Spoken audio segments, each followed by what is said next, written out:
This episode of Baby, This is Keke Palmer is sponsored by BMW, the ultimate driving machine. It's giving luxury, darlings. Now enjoy the show. I try to stay in gratitude. It's not always easy, okay? I'm a Taurus. I'm gay. I was raised in the South, Catholic. Okay. I don't think the role of art is to paint everybody in the best light. I think the role of art is to confront us with the truth and with beauty. I am living beyond. This is like what makes my life go round. Get me canceled, girl. Let's go.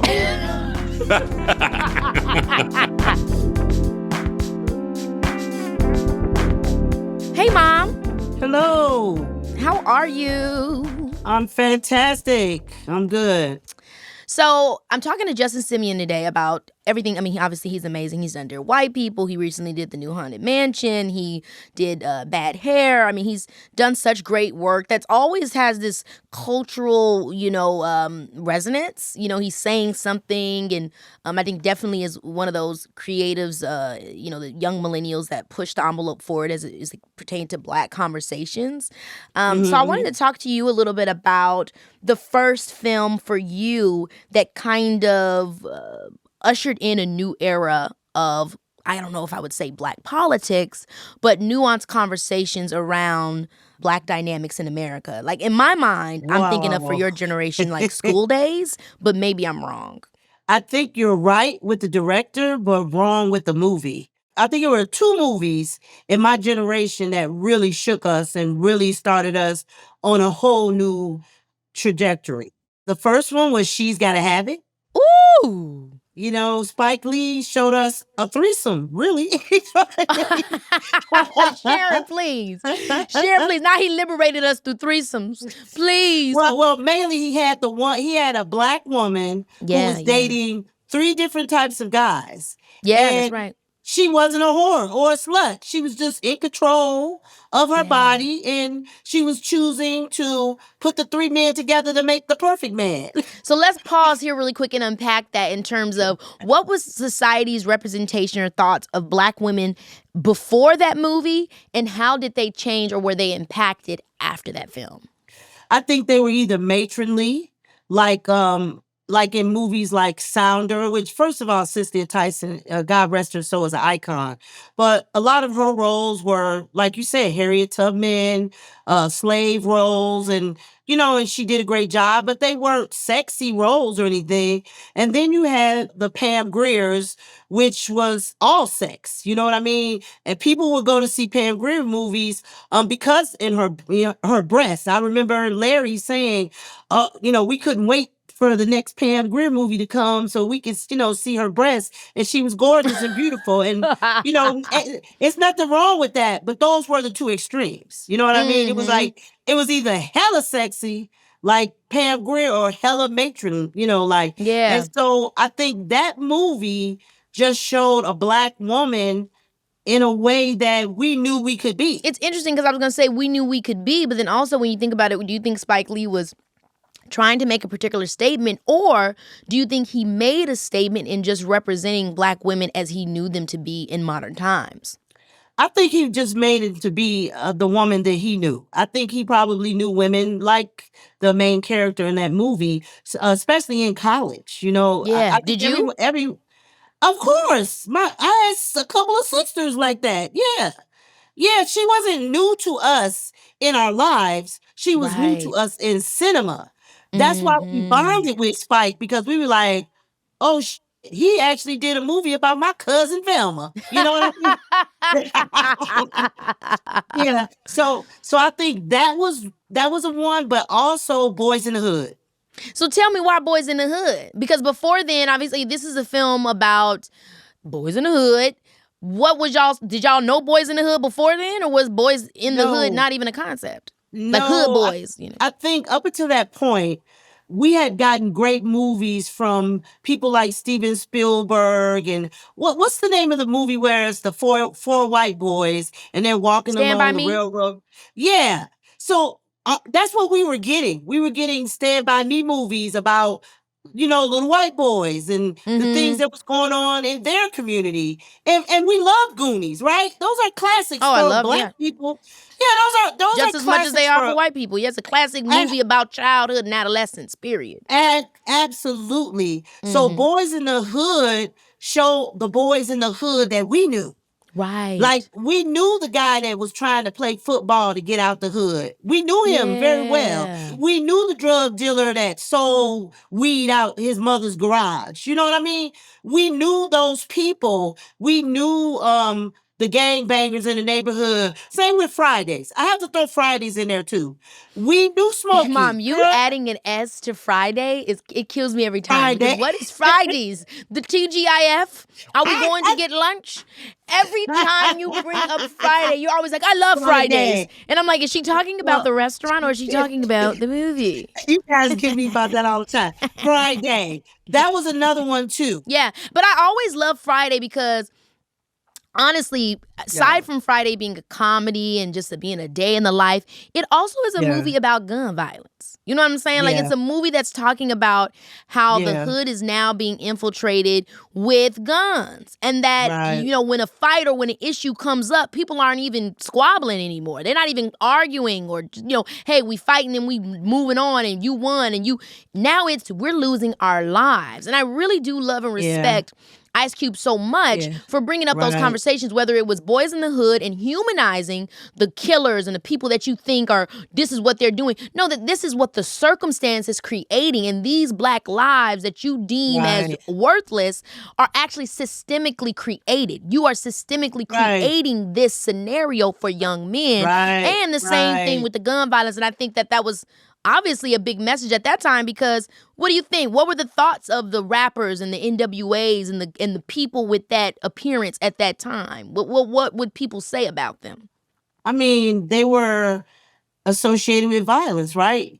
Even during the time of NWA, the politicians were attacking them. You could turn on the nightly news and you had, Black congressmen that were trying to ban the music. You know what I mean? So, But I'm curious with you, like with the entry of films like Dear White People, movies like Get Out, American Fiction, I'm curious of what conversations you think should be being had as an answer to that progression. yeah, I think those are all smart films. And I think that American Fiction is just a Black writer showing you that we're not one way, monolithic. We're all different kinds of people, just like I was saying about my mother. She was a different person.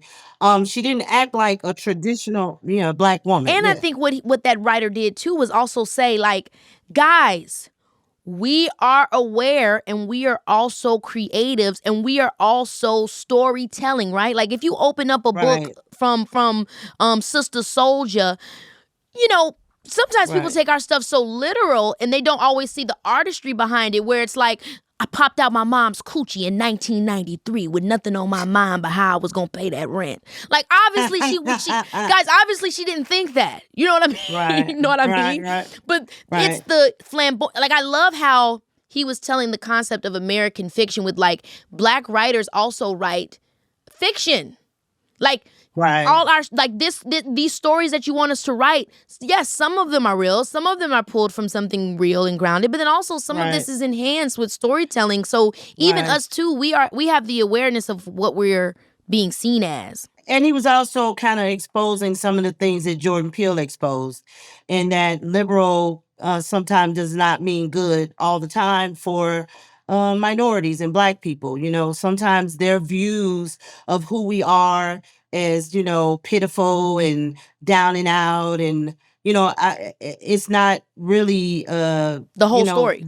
Exactly. So I think that as well. But I also think, I mean, we've had so many great films, but another movie that comes to mind, this gentleman is from Chicago, Blackening. Oh, absolutely. Dwayne Perkins, directed by Tim Story. I absolutely love that movie.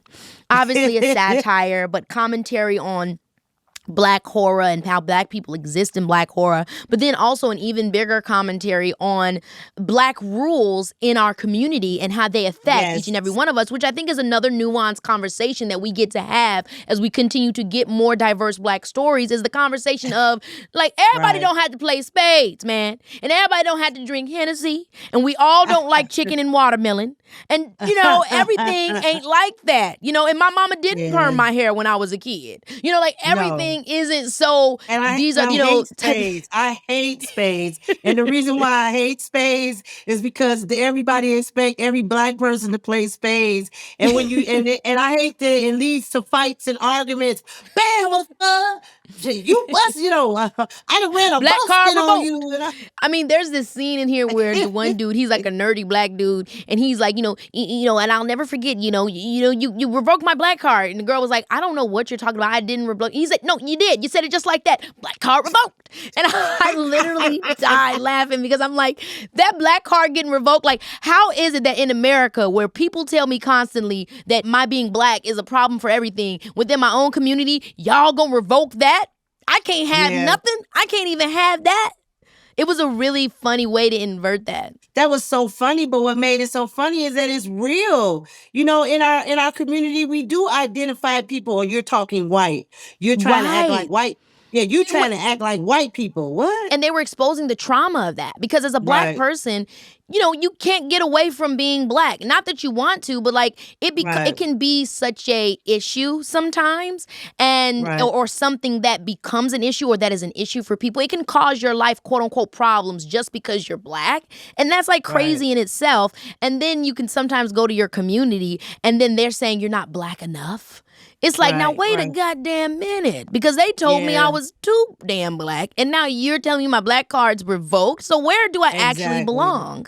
And I thought that that was a really cool conversation that movie was bringing to the surface about about Blackness. Yeah, it was just a very well written, very smart, very good observations and things like that. And you know, we all growing up in a Black home.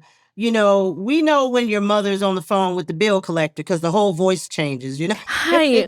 Yes, this is she. Yes, thank you. And then she putting the phone on her chest. Sit your ass down. Yes, I'm sorry. I just had to walk away from the phone really quickly. Like, it's so funny. We all used to make that joke because we would know when you were on the phone with some type of corporate employer because you would look like, hi, it's Sharon Palmer, yes. No, my husband's not home. Depending on if it was welfare, I don't have a husband. No, he doesn't. We need the money. You know what, though? I think everybody does that. I just think we just, we just get a bad rap for it. But I think everybody does. I think you could talk to white people and ask them. I mean, if you close your eyes and you listen to Jerry Springer, you don't know who's Black or who's white. Everybody's the same. Because really, it's a classism, obviously, that's based off what education is in reach. You know, it's all resources and everything. It's obviously beyond race and color. But that does play a part. Okay, let me get into this conversation with Justin. You're the best, Mom. Awesome. You too. Bye-bye.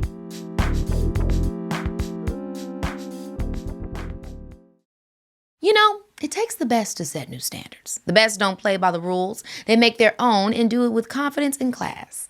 I can't tell you how much easier it has gotten to color outside of the lines of my own life and career the more that I've done it.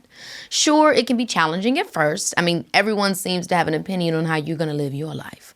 But the more practice you get marching to the beat of your own drum, well, you start realizing that your song can't and shouldn't be defined by any one genre. For all of you that are serving boss lady and lover girl at the same time, I see you. It's up to you to forge your own path, a belief BMW and I share. Now with BMW, it looks a lot more like being in the craftsmanship game for over 100 years, while also setting the standard for powerful sports cars industry worldwide. Talk about duality. And your regular old dashboard? Well, BMW decided it was too boring and reinvented what a dashboard should be.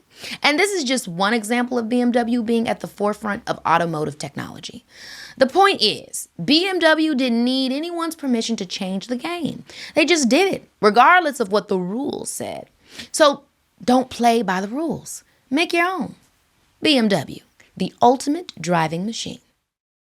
Baby, this is Keke. I am thrilled to have today's guest on because I know it's going to be a very interesting and informative conversation. If you don't know him, you definitely know his work. His critically acclaimed film, Dear White People, came out in 2014 and won a special jury award at Sundance. He then created a Netflix series adaptation of Dear White People, and now he has a new docuseries called Hollywood Black on MGM+.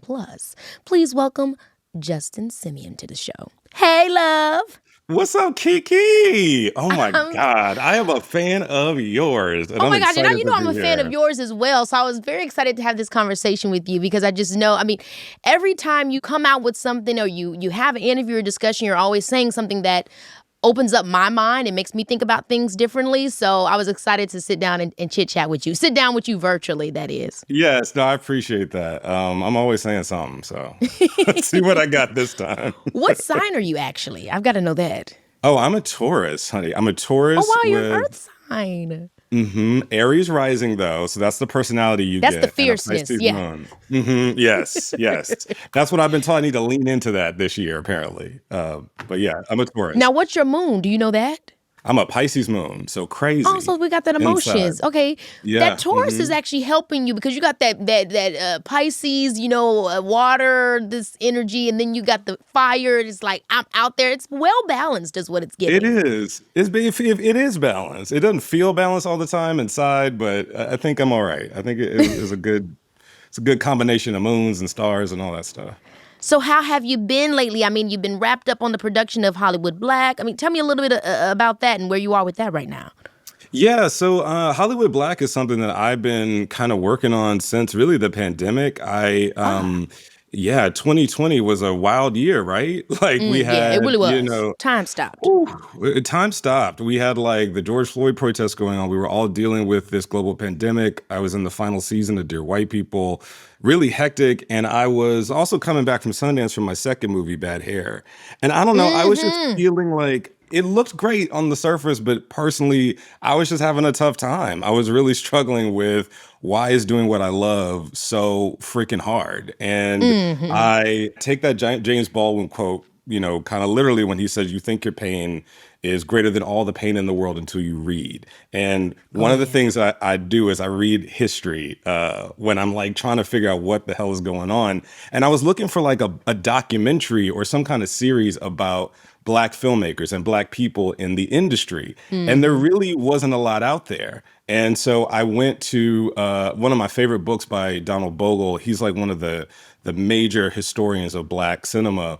Mm-hmm. It's called Bucks, Toms, Coons, Mulattoes, Mammies. That's not the right name title. It's like all of those words, Right. but in a different order.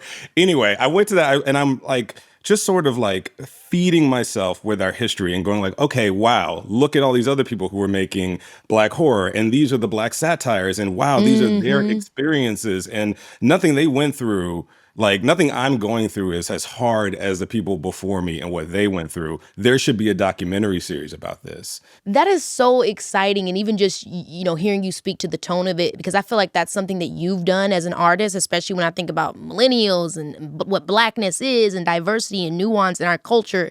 You Yeah. are very much so at the forefront of let's look at it from a different lens. Let's create a different conversation around it. And let's also be in control of our narratives.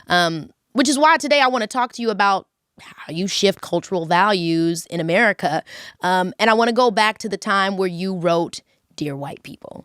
Okay, you started writing it, I think, in 2007, which seems like for Woo, freaking ever Lord. ago.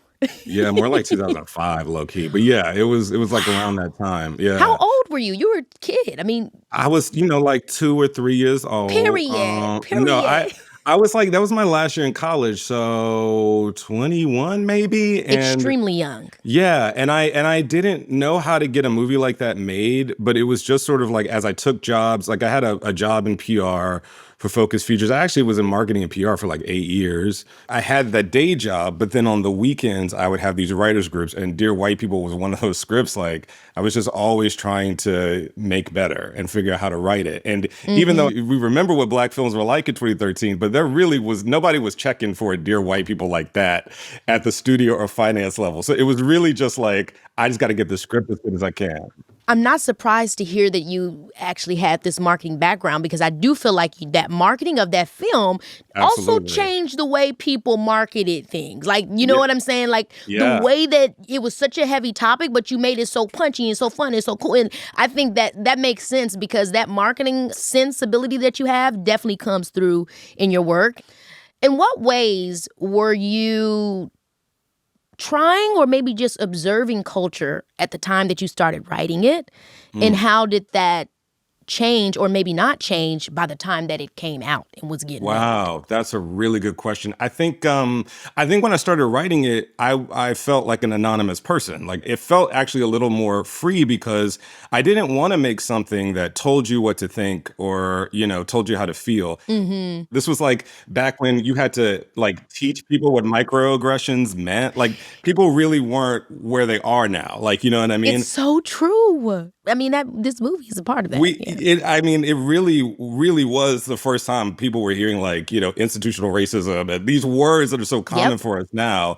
But I was just more remarking on like, wow, like even though everyone says that I'm free and racism's over, I still am sensing racism all over the place. And because I can't talk about it, it feels like I'm in a double bind. And so I wanted to, write something about this group of Black kids in a mostly white environment, really trying to figure out what their identity was and also who they were beneath that identity, when they couldn't really talk about race without it being Right. seen as taboo or like some big controversial topic. And so it was ironic because the name Dear White People literally did that in the world. Like people literally freaked out about that title and made all of these assumptions and oh my God, and he's telling these people and it's reverse racism and all, and it literally like Reverse created racism, I cannot. it literally created the moment that the movie is satirizing. Yes. And so by the time it came out, there were some other things going on. There was, some of our protest movements were starting back again, but for, the millennial generation. And by the time I went and did the series, it more than just explore like the human condition and what it feels like. I didn't feel like such an anonymous person. At that time, I felt like, oh, I have a responsibility here, Yeah. not just to talk about the Black experience, but to also talk about like civil rights and how we as Black people, in the midst of figuring out who we are, like respond to racism and how we push those conversations. Yeah. But also, it's one of those things where, what does it look like when someone wants to pull us back? Yes. Obviously everybody has their own views, but I definitely think one is representative of the future and one is representative of the past, and maybe traditions Yes. that we feel we could do without. I'm glad you said that, because to me, the answer usually lies in history. The reason we confront so many issues in the present that we can't figure out is because as a country, and I'm not saying Black people because we don't really have a choice, but as a whole, as a country, like we haven't dealt with our past. We have not wrapped our heads around it. And that is why it is still very much in our present. That's why even from Dear White People, but certainly Bad Hair, even Haunted Mansion, even Hollywood Black, there's always this dialogue Loved between Haunted Mansion. now. Oh, thank you. There's always Really a good. dialogue between now and the past because we're still stuck there. And I mean, as a writer, I feel like that's like a powerful tool, right? Because I think so much of that is language. If I'm being honest, like even if I just do it with my own life personally and I just think about my Right. own traumas, I can't do anything when I don't have the words. I remember I did this movie called Alice, and it dawned on me that, oh, wow. So when slaves were slaves, they weren't using the word slave. Like, I did not even know that. Like, we know the Wow. word slave, but like Right. they didn't know. So it's like they Right. just knew that they felt like weird and that it was like, why am I treated this way? But like they didn't know, Yes. like, I'm a slave. You know what I'm Yes. saying? And so They didn't have I'm the language to they talk did about not their have the. So experience. how did you find the language? Like when you are approaching Dear White People and people are asking you or looking to you to articulate, and you yourself are trying to articulate, like how did you find microaggression? How did you? How did you find those? I mean, through reading, I'd imagine, but I'm curious of that Yes. journey of like actually being able to say what it is, that you're experiencing. Yeah, I mean, the reading is a big part of it. Dr. Beverly Tatum wrote a book called Why Do the Black Kids Sit Together in the Cafeteria? Oh, That was yes. very foundational, and was one of the first times I encountered a definition of racism as institutional and not just like somebody's attitude. And then Touré also wrote a book called Who's Afraid of Post-Racial America, I think was the name of it. But there wasn't a lot out there. And so it was a combination of researching and also not being afraid to talk to something that I didn't necessarily have the perfect language for, but like I knew what I knew. Yeah. And just sort of having the compassion with myself, because there were a lot of Q&As around this film that really like taught me how you had to be at Hollywood. Because Black folks didn't always love what I had to say. White folks didn't always love what I had to say. And you had to sit here and really think about, well, why did I say that? I didn't say it because I'm crazy. I said it because this is, my authentic experience. So it was really through the crucible of releasing that movie that I even really had the language to describe what I was trying to say. But that's what art is. Sometimes it's just a leap of faith. You know something's true and you can't say it with words. So that's why I make movies. I love that honesty because it's quite encouraging. Sometimes it's hard to take that step when you feel like you have to have all the answers. But to myself, to myself and anybody listening, it's like you don't actually have to have all the words and all the language. But even when you do, there's a certain level of objectivity that push you. Like when you do learn the language and you are seeing things from a bird's eye view, there is then you having to balance that knowledge with the like reality of the experience to not get so far away from it. Yes. And I know that was a lot of the criticism with most recently the movie like American Fiction. A lot of people felt, okay, well we're being so pulled back that there's no emotion in it, or there's no like where is the I'm just being me? Like why is everything what is us and what is our awareness of ourselves and when it gets too much? How do you waver that balance? I mean, I try to stay in gratitude. It's not always easy, okay? I'm a Taurus. I'm gay. I was raised in the South, Catholic. So, I'm always looking for a reason to doubt myself, if I'm being honest with you. Like I love a good beat of self-doubt. But also at the end of the day, like one of the things that I feel and have learned from this is like everything Black is kind of an experiment because our ability to express ourselves in this country is relatively new. And there are times when we are out here breaking ground, trying to do things, trying to say things in new ways, and it doesn't always connect. I mean, my second film, Bad Hair, the version of the film that screened in Sundance is different than the version that ends up on Hulu. And it was because I, was in a Black horror space following horror rules that hit differently when it was us. I had my lead character is a Black woman. And at the end of the version of the film that was in Sundance, she kind of like, there's a sort of like, is she alive still? Is she possessed? There was a kind of like a black swan, sort of very dark ending for her. And I realized like the folks in the audience who I made the film for, they weren't connecting with her. And I was like, why does it not work for her the way it works with other female characters in the horror space? And I was like, oh, because like we're dying for real in these streets. Yes. Like we are actually like, they want to be her. They want to connect with her. They don't want to see her meet a fate that kind of character always meets. And so I changed that ending. But some of that is like, we have to do and learn, it just is what it is. I can't help that.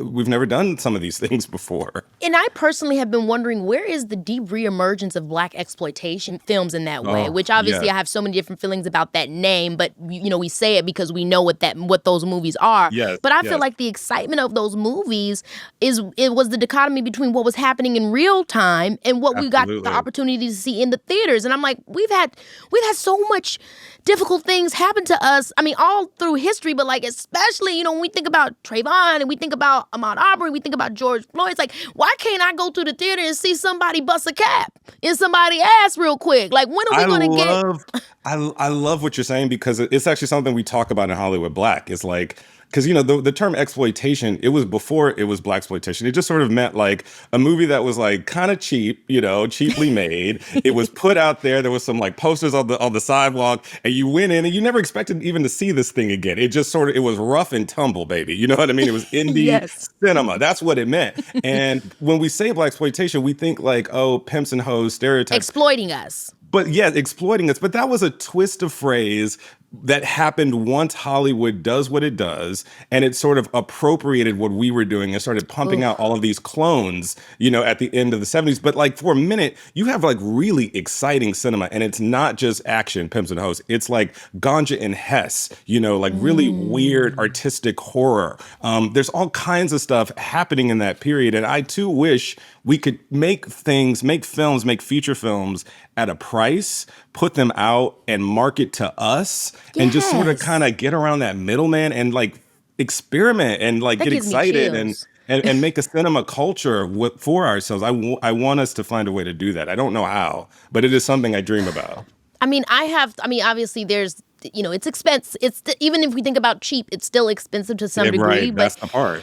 Yeah, in my mind, a big way that I feel like we could do it is digital, and that's what I'm always pushing is like the digital framework and the opportunities that Black creatives have to collaborate with one another and go and get those brand dollars the same way that the networks do. You know what I mean? That's how I found a lot of my freedom. And it's obviously I know it's not easy, but. No, but it's also where I found out a lot about you and got to know you on a different wavelength than, your amazing performances or even like your hosting stuff. Like I felt like I got to make a connection with you. That's why I love TikTok, because TikTok is cinema. I mean, we don't treat it that way, but these are kids learning editing skills and new medium. And they're doing things that you used to have to go to a film school and learn about, and they're doing it in real time. So I'm hopeful. I'm hoping that we can bridge that gap. I really am. Spoken like a true millennial. Yes, you give me millennial life, because it really is. That's what we're about. We're like, yes, the kids, and yes, getting to it. And we're looking for you to pass that, we're giving you that torch. And that's right. It's fabulous. It's everything. When I put out Dear White People, people were like, okay, well, what if there was a Dear Black People? What if there was a Dear Black People? Hollywood Black, it's for everybody, but it's my Dear Black People. It is my message to us that we belong in these spaces, and that even though all of them make us feel like we don't, let's not forget that all of this stuff was built on our backs, just like popular music.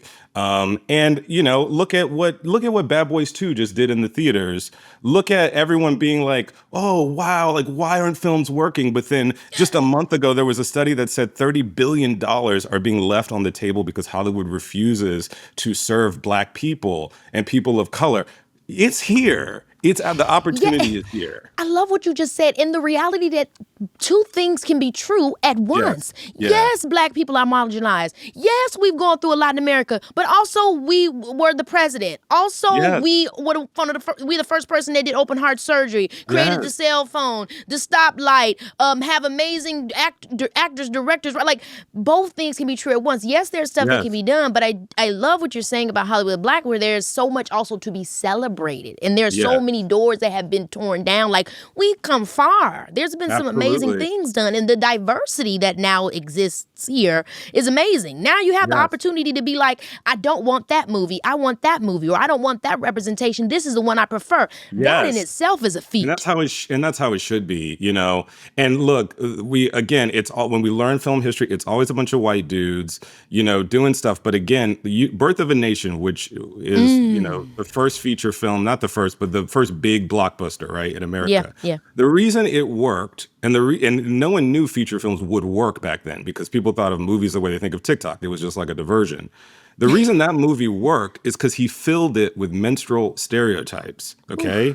Minstrelsy was the first popular culture in America. So you don't get the movies at all without Black people and this obsession with us and this obsession to imitate us, just like jazz, just like popular music. Cinema too is based on what we were out here doing. And this movie, this series is about uncovering who those people were, because of course we're not told about them; they're not taught to us, and let us know that, if Burt Williams and Oscar Micheaux and all these people in really a version of racism that is, kind of beyond our imagining, if they were able to do it, well, we can do it. We really can. Oh, I love that. When you think back to when you wrote Dear White People and what you thought about films and our representation at that time, did you like it? Didn't you like it? Were you less critical or more critical? Oh, I think I was too critical to be. Dear White People famously opens with "F*** Tyler Perry." Oh my gosh! And This one devastates me because I just give Tyler a break. Well, I have talked to Tyler. He called me up one time and was like, man, if I got to kick your ass. And by this time, it had been years since that movie came out. And I had now, I had sat now in many Q&As, with black folks telling me I'm not gay enough and I'm not black enough and I'm not edgy enough. And I was like, Tyler, I am so sorry. You were not the correct target. The target was the industry saying there can only be two kinds of black film and two at a time. But But what he's doing is for us. And in a way, he is part of the same lineage of Oscar Michaud that Spike Lee is, that Jordan Peele is, that I'm trying to be. Like, he really is a part of that. And and so, yeah, that was something I not only retracted, I had to make a story arc in Dear White People Season 3, kind of taking back that anti-Tyler vibe. Justin, I really live for you with that because it is so true with what you're saying, and it's so important that we uplift all of our creatives that offer a different,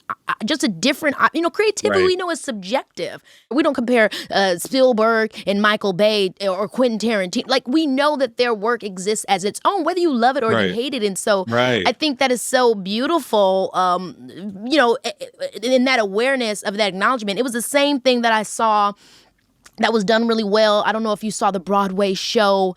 Oh my gosh, it was a really good musical. I know you have to know it. What is the name of it? Oh Color my Purple? gosh, No. I can't. It's about a young black gay theater writer. Oh, is it Fat Ham? No. Oh, And okay. he's trying to write Strange Loop. Motherfucking Loop. Yes. Where it has a similar thing where he, in the beginning he's like, I'm Tyler. But really that is so representative of our personal journey of trying to fight against a system that tells us we can only be one thing.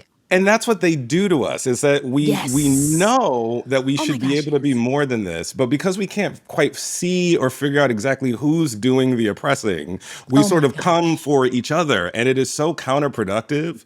And that was a big one for me, actually, to let Tyler know and then to put it in my art, actually, like kind of readdressing some of the things I put in the first movie. And I get it. People are frustrated by the stereotypes and feeling hemmed in. But again, it's not Tyler doing that to us. It really isn't. You know what I'm saying? Like, he's just doing his thing. He's speaking to his audience, and there's a lot of him. And who are we to say that what his audience is living for is less than what we might want? Like, that's not the target. We got to focus the energy elsewhere, outside, to the people who are actually keeping us hemmed in. That is so facts. And I think, again, this ideology or this understanding you have, I think, is also so rooted in what I'm hearing you talk about in terms of Hollywood Black, is the reclaiming of our story and the respect of our creatives and seeing them through our eyes and not through our eyes of being oppressed or the oppressor. So it's really just so important.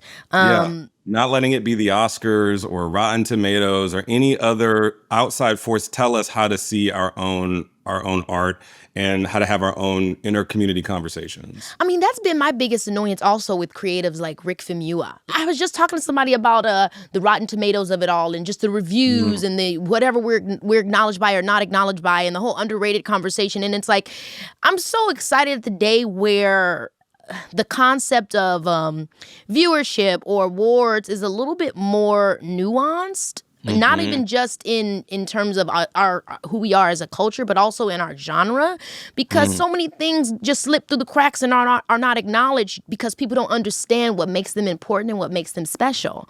Like The Wood, for me, I couldn't articulate why I loved it so much as a kid, but you know why I did? Because it was just Black joy. It was about brotherhood, that nobody got shot, nobody got killed. They had a moment where some things was a little bit tight, but ultimately it was about young Black men having fun, living life, and just living in their culture. And I loved that movie as a kid. It really impacted me.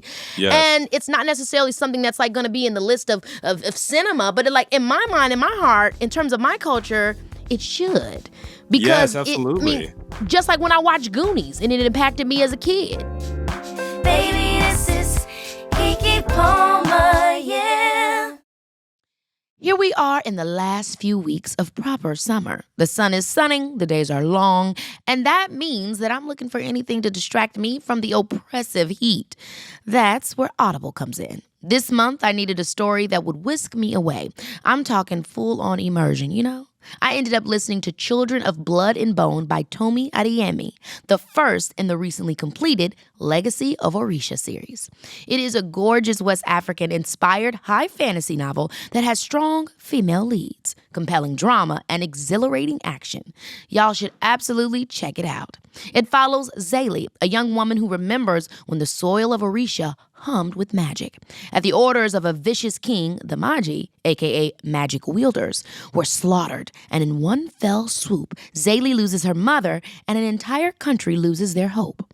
Whether you're into stories that sweep you off your feet, motivational messages to get you hype, or straight-up expert advice to level up your life, Audible's got it all. And the best part? You get to pick one title a month to keep forever. But that's not even the half of it, boo. You can listen to Audible anytime, anywhere. Trust me on this one. From the car to the plane and straight to the hotel. Audible is right there with you, keeping you inspired and entertained without having to carve out extra time. It's a total game changer. So, what are you waiting for? Baby, get your life and get Audible. There's more to imagine when you listen. New members can try Audible free for 30 days. Visit audible.com/Keke or text Keke to 500-500. That's audible.com/KEKE or text KEKE to 500-500. When you think of Caribbean vacations, you probably think about all-inclusive resorts and the standard islands, the Bahamas, Jamaica, DR, and those are wonderful, honey. But let me put you on to some real tea on vacations. Turks and Caicos in a luxurious Airbnb is where it's at. Okay. Here's what I mean. A few years ago, myself and a couple of friends booked this breathtaking beachfront property in Turks and Caicos. We were there for all the things. Good old-fashioned rest and relaxation, a little tropical partying, and for the type of trip where everything is a celebration. You know that the environment, the vibes, if you will, can really make or break the memories you're trying to create. We were truly blessed by having both a gorgeous location and an amazing superhost. Like, yes, thank you, superhost. I did not know how to turn on the jacuzzi, and that is a very important part of my stay. And let me tell you, we took immediate advantage of that newly turned on hot tub and jacuzzi the night away. With guest favorites on Airbnb, you can look forward to your own magical experiences. Guest favorites are a collection of the most loved homes on Airbnb, so you can take the guesswork out of finding trustworthy accommodations no matter where you are. Go see for yourself. Book a guest favorites on Airbnb for your next vacay. Now, do you see any particular ways in which progressive values have gone too far? And I'll give an example. Like I feel like, okay, with television, right? You got Florida Evans, and then you got Claire Huxtable. And I feel like in those early years, it was like Florida Evans was someone that, we don't want those we don't want the good time type character. We don't want it. So then we went to an extreme, and it's like, then we have Claire Huxtable, and it's like everything is held up. Everything is respectability politics. Everything is so specific. And then by the time we got to the 90s, we got Vivian. And Vivian, to me, I live for Vivian, right? Because she is the expression of both. She's like, I know how to, hold it up, but then also I'm gonna get down with you if it's time to get down. Like, she's a balance. Like, her brilliance is not then cut down by her representing her culture in any way, and her representation of her culture, her being from Philadelphia doesn't, it's she's able to be nuanced. Yes. For me, it can get too much about representation and how we want to seem. And by the way, this has been going on since like the Harlem Renaissance. Like the poets back then, they were Langston Hughes and Zora Neale Hurston. Like they were constantly fighting with other people about airing the black dirty laundry. But here's the thing. I'm gay and black. And so I sit outside and inside of all of the communities that we're talking about. I am a part of black culture, but I'm also outside of it. And so for my money, for my efforts, for my time, I'm going to try to tell the truth. I'm going to try to put some things out there that maybe are uncomfortable and that maybe we don't always want to grapple with. Not with everything I do, but it's a part of my artistic, process to like say, hey, we're not looking looking at this enough right now. And that may Yeah. not always paint everybody in the best light, but I don't think the role of art is to paint everybody in the best light. I think the role of art is to confront us with the truth and with beauty. And if I'm not doing that, if I'm not doing both of those things, I'm not doing my job. And I strongly feel that way. And I do think I was literally talking about this the other day about how there is this unbelievable pressure that's on Black creatives for everything to be almost so much to the point where we're not allowed to just exist as an artist and a creative, which is to Correct. tell a perspective and have consistency in our storytelling and whatever the point is that we want to make, whether it includes us being Black or what other aspects of ourselves that we want to represent. And I remember when I saw a slave play, I'm not sure if you got to check out that play. Jeremy O'Harris, yeah. Jeremy O'Harris, he did a whole, it was like an undercover blackout theater. Yeah. And everybody in the theater watching it was Black. And then at the end of the show, after he's talking to us and I hope you guys enjoyed it. Y'all, finally I got an audience that knew when to laugh and where to laugh and wasn't afraid to laugh and et cetera. And he was just talking about his fear of doing something like that and knowing that on Broadway, most of the time, the whole entire audience was going to be white. Right. And that sometimes he didn't know how they were going to take everything. They wouldn't know when to laugh or should they laugh and should I allow them to laugh and just all those different layers. But that ultimately he got to a place where he was okay with just having his art be perceived. Which I think it was amazing and it obviously made a huge impact and I enjoyed it. But it makes me want to then ask, do you think it's harder or easier to make films or projects that explore complex social and cultural views? Yeah, it's hard. It's always going to be, I guess. So, I'm starting to interrupt. Just hard boots. It's never been harder, actually. And it feels almost impossible right now in this moment in Hollywood. I'm just telling you the truth. It feels almost impossible to make the kind of work that you're talking about because everyone is so terrified of losing their jobs. Everyone is so terrified of giving anything money that doesn't feel like a slam dunk. And of course, what happens is they make these things that nobody goes to see because it's exactly like something they've already seen. And it's the new stuff that breaks through every time. And we can't help but be new, you know? And so it has never been harder, but it also makes me want it more when it's difficult. Because it's such an opportunity, like you said, it's thought to do something new because you ain't seen none of it no way, so I got to push through and make it happen because I know you ain't seen it. What kind of issues do you feel like maybe you would like to do or explore or just in general that you think should be being explored right now? Well, my first film, people perceive Sam as the lead character, and I can see why. It's a multi-protagonist movie. But to me, it's Lionel. Lionel, I had to sneak in. He's a gay character.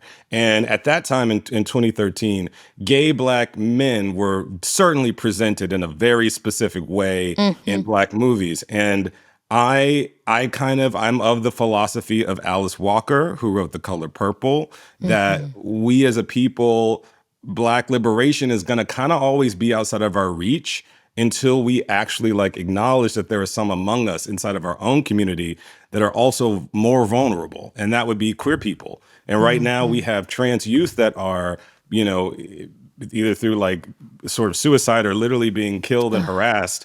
We're not taking care of our own most vulnerable. And That's right. I believe there needs to be a union inside of our own liberation movements and understanding that we've got to prioritize our queer brothers and sisters, because that's what Martin Luther King knew. He had Bayard Rustin next to him planning and helping him figure out civil rights. Bayard Rustin was a very, if you haven't seen that movie or if you don't know about him, he was a very gay man, okay? Gay, capital gay, capital A, capital Y.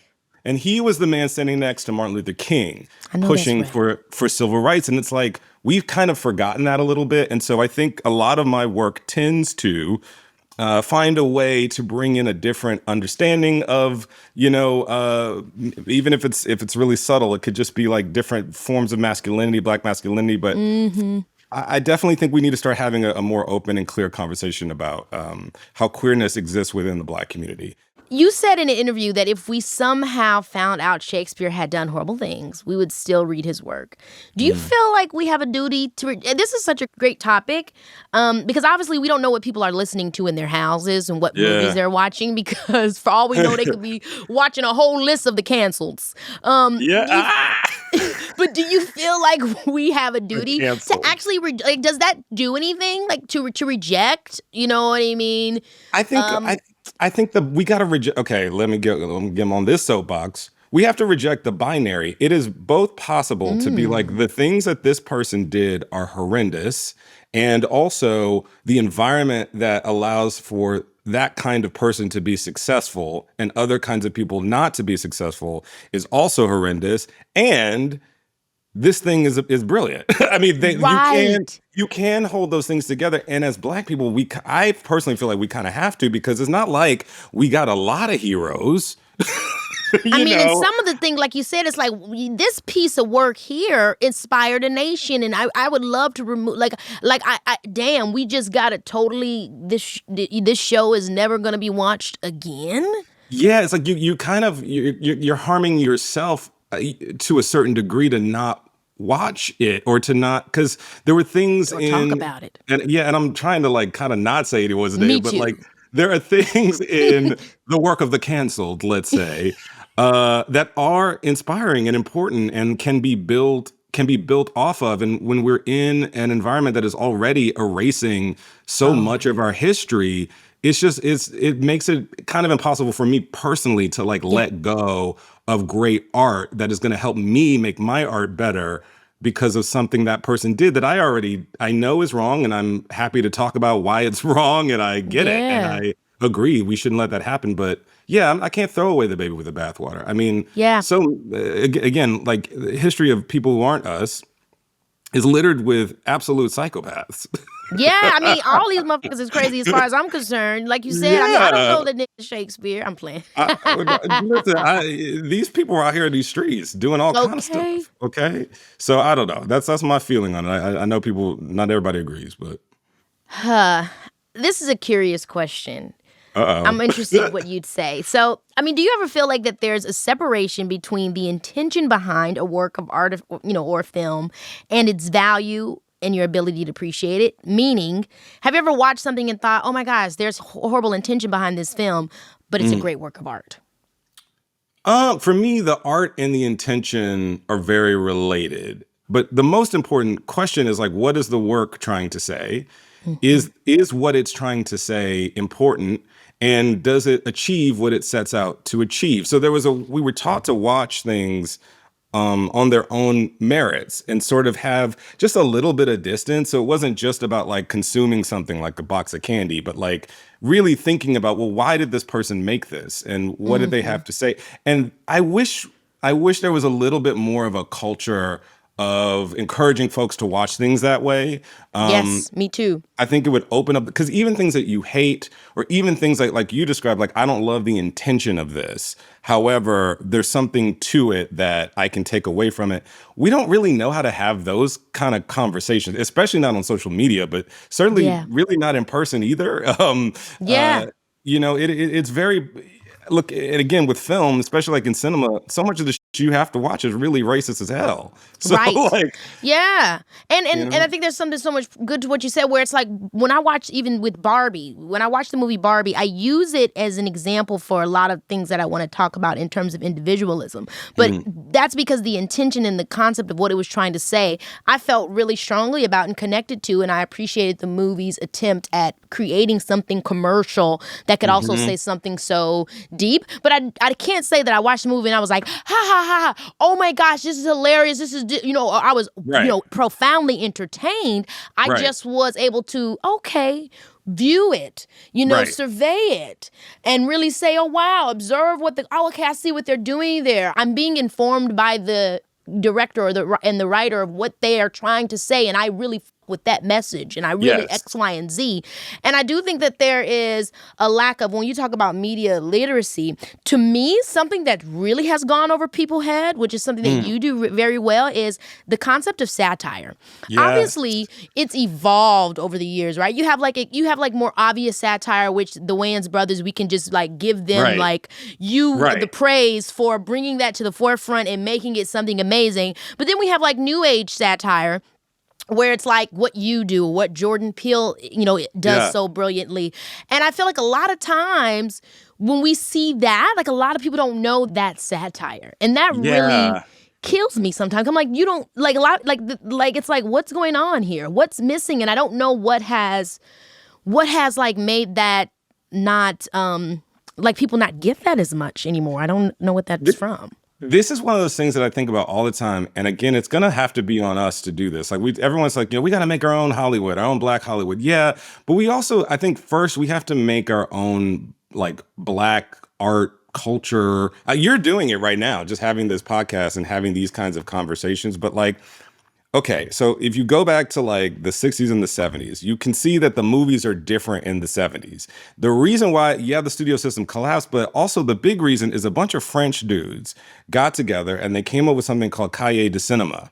And they basically decided we are going to teach people how to watch movies because other critics and reviewers don't know what they're talking about. They're like shitting on all the great Hollywood directors like Hitchcock. They don't really know. They're not really talking about it as an art form. And they just literally got together. These are people like, Godard and like there was a lot of folks. Buñuel was in it. They basically like changed the way movies were seen. And then they were able to make the kind of films that did more daring things, that really confronted their audiences, that really made you ask, like, what is a movie at all? Like, really brought people into like what art cinema was. But it started as a cultural conversation that they were just having about the movies. They basically they opened up the conversation about what cinema is, and then they went on to make movies. And by the time, this is called the French New Wave, eventually it gets to America, and it's called, the New American Wave and all. But it all starts with a group of people who are like, we're just really annoyed with how people are talking about movies. So let's talk about them differently. And let's educate people that when you see a movie, yeah, sure, you can be entertained or not. But if you really love movies, there's other things to consider here. And I think we need chills. That. When are we going on a tour to talk to you? Tonight, girl, let's go. This is too fucking good. Your ass insane. I'm not even kidding.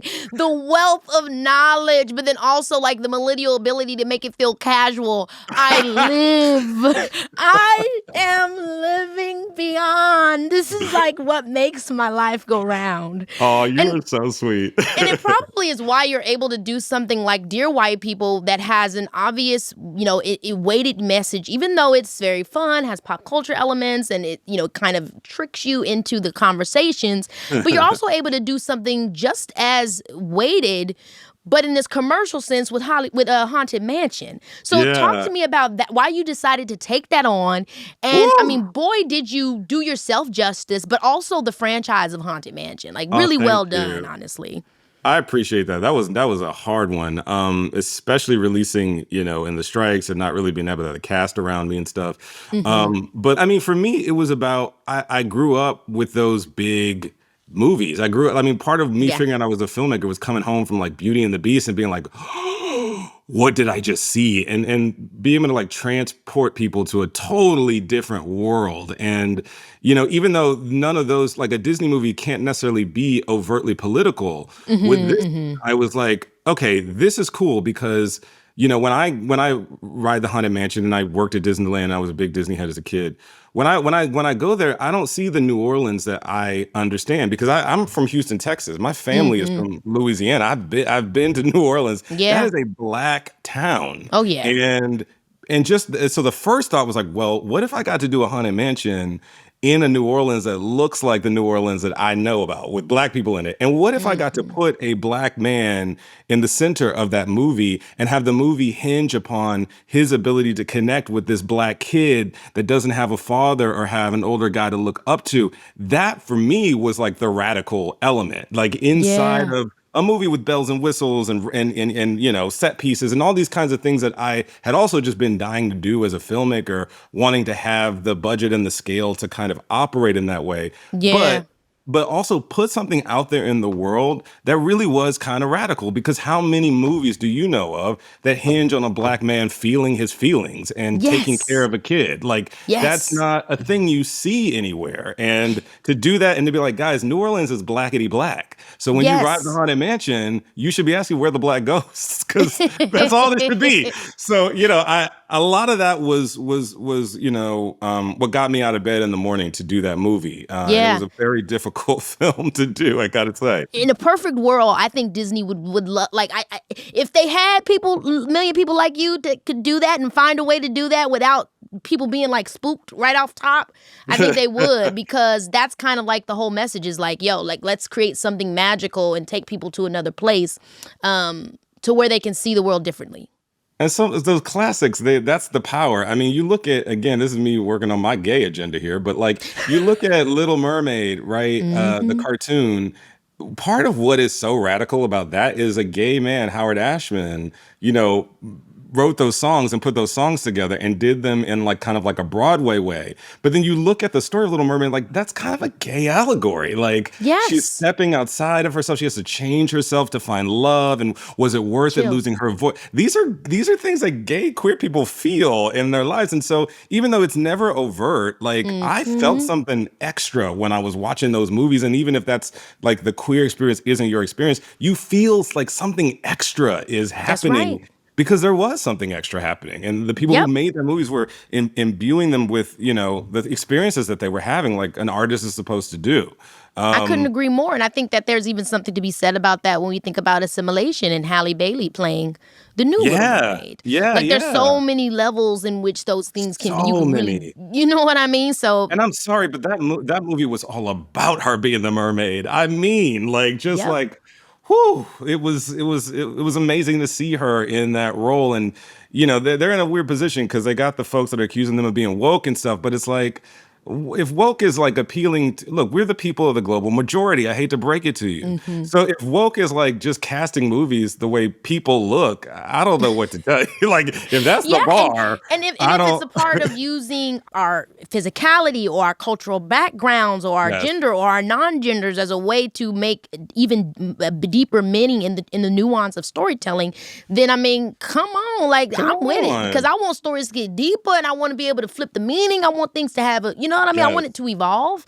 And also, if you're not a white man, you don't have a choice. Like when you look at Hollywood movies, you see you see yourself in a bunch of people that don't look like you. You know what I mean? You don't have a choice. It's actually like it would be a pleasure if it wasn't so oppressive. So it's your turn. It's y'all's turn to look at movies and not see exactly yourself, but to Enjoy still love. find. But to still find you in these people. Yeah. It's a joy. It really is. Yeah, it is. It is. Okay, now this is seriously the one last question, but something about you that makes me keep going. This is seriously the last one. Okay.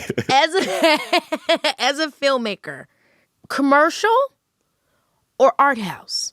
Ooh, like which would I like if I only could pick yeah, one? Yeah, in your heart of hearts, what do you think is? Because so for me, I'll say this: I have a art house, and a character, a character actor vibe. Yes. But I love big commercial films because I feel like they need it, like a good, really good commercial film. I mean, at that point, it's like Will Smith at that moment. You know what I mean? Yeah. If you can get a good character and a real kind of like, a arc and a story that feels like just grounded and nuanced, but in a big commercial, then it's like I think you have a perfect movie. Yes. So I'm curious for you. Do you have a preference? Or It's so hard because my favorite movies come from an era when you could be both. I like one of my favorite movies is 2001: A Space Odyssey. And I didn't even like this movie the first like 7 times I watched. And this is like a film school movie, so you encounter it a lot, And I just I didn't get it. It wasn't for me. And then like I'd taken a philosophy class or whatever and learned some basic things that I think the movie is talking about. And I watched it again and it blew me away. It was like a religious experience. And I was like, oh, that's why it's always rotating. And he's saying this about evolution. And I mean, he's like really getting into some stuff. And he made that movie like at a big ass budget for a big studio. It got a huge release. And I'm just like, that can't even happen anymore. But I love those kind of movies. I guess though, if I had to choose, I would always go indie if I have to choose. I want it to be both, but if I have to choose, I gotta go with the indie art house because I'm an artist and I'm in this because I got something to say, not just because I want to make money. However, I want as much people to see my work as possible. So I'm always shooting for the mainstream. I am shooting for universality. I don't want you to like come in and be like, what the is this movie about? Like, I want you to actually Yeah. feel something. So, you know, I'm trying to have my cake and eat it too, but I I'm think probably you more do Our have Housey. your cake and eat it too. Like I feel like you totally that I could totally see that vibe because you've done that so well. Jordan's figured it out, man. Jordan has figured it out, and it's That amazing to motherfucker, see.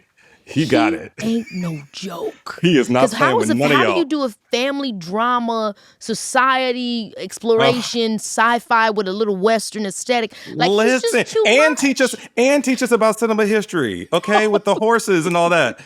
Ooh, I live like Me too. incredible, Oh, amazing. Justin, I have And you're had. so good at that movie too. Oh my god. Thank you so much.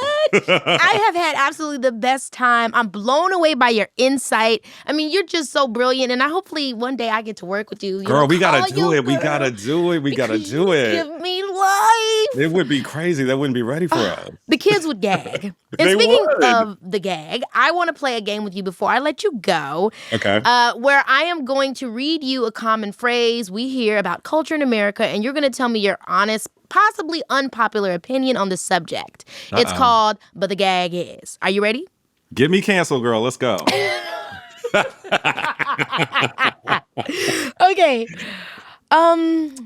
Hollywood has gotten too woke, but the gag is. It's still asleep. Exactly. Too woke, girl. Exactly. Please get out of here. Absolutely not. Not with Oscar So White still recurring almost every year. No, it has not gotten too woke. They just It try is to fast sprinkle. Like, asleep. they try to do it every other year, so you just That's kind of what are it like, is. oh, wait a minute, did it happen? I could see y'all being confused in 2020 when everybody was pledging, you know, for Black liberation and all that. But I guarantee you, right at this moment, it is sleepy. Okay. Okay, remaking classic movies with new diverse casts is a good thing, but the gag is. Ooh, making original movies with diverse casts is where it's really, really at. So That's let's get into that. facts. Because That's we facts. need our Jaws, we need our Star Wars. We need to do something outside the boundaries and the limits that we can own. So Yes. Yeah, that's my Especially because gag. sometimes y'all just throw in the diverse cast and don't even change or emphasize them being diverse even in the thing. Like it's like Correct. it's just like we just put in somebody. It don't have no meaning to the storyline. just and black it's just like, with what was the no, point? yeah, no sort of like Story development. tethering into their community or like experience around being different or none of that. Just like they're just black and action. Literally. Cultural appropriation is always wrong, but the gag is. AI is cultural appropriation, but it's happening to white people now. Oh, the AI is coming fast. I tell you, you couldn't get a white person to hold a real conversation about cultural appropriation, but now TikTok is littered with them because they're realizing what it means, what the implication is. Yes, now your work can just be sucked into a machine and taken away from you and make money for other people. So that's what the end game's been, y'all. Let's get together. Take a page out of James Baldwin's book. Okay. If I serve you on a stick and I serve you on the plate, it's still baby Yes, boo. it is. Yes, it is. It's happening to you. And it's happening to you. And we've had to fight against this since time immemorial. So if you're looking for strategies, you know, look to Black history. I love it. You ate that. Okay, last one. Major social change has never happened without artists and leaders in pop culture speaking out. But the gag is... It never happens without queer people. Period. Never, ever, ever, ever, honey. Because we ain't got no choice but to be just different as hell in ways you can't exactly see right away. We don't have a choice, okay? Period. So if you wanna know how to be liberated in a depressive society, make some queer friends, okay? Bring them to your party. Include them in your civil rights movements. I promise you. Okay.